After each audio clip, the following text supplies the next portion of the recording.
The following are true stories. May 26, 2003, Aaron Ralston was hiking. A boulder fell on his right hand. He waited 4 days.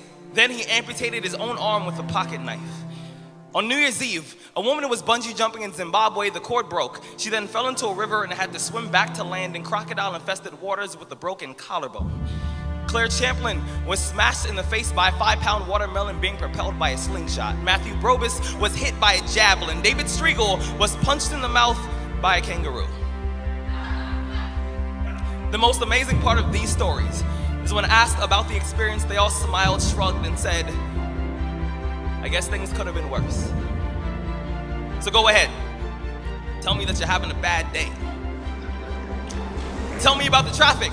Tell me about your boss. Tell me about the job you've been trying to quit for the past 4 years. Tell me the morning is a townhouse burning to the ground. Tell me the snooze button is a fire extinguisher. Tell me the alarm clock stole the keys to your smile, drove it into 7 a.m. and the crash totaled your happiness. Tell me how blessed are we to have tragedy so small it can fit on the tips of our tongues. You see, when Evan lost his legs, he was speechless. When my cousin was assaulted, she didn't speak for 48 hours. When my uncle was murdered, we had to send out a search party to find my father's voice. Most people have no idea that tragedy and silence have the exact same address. When your day is a museum of disappointments hanging from events that were outside of your control.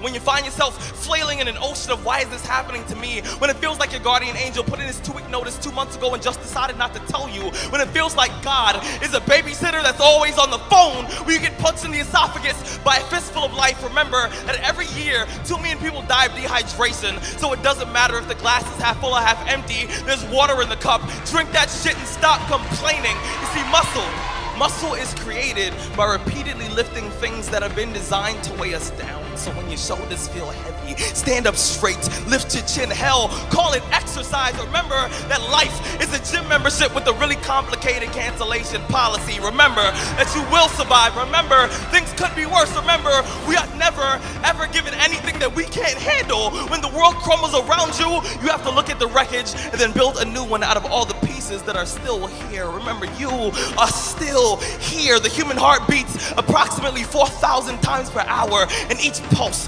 each throb, each palpitation is a trophy engraved with the words, you are still alive. You are still alive. Act like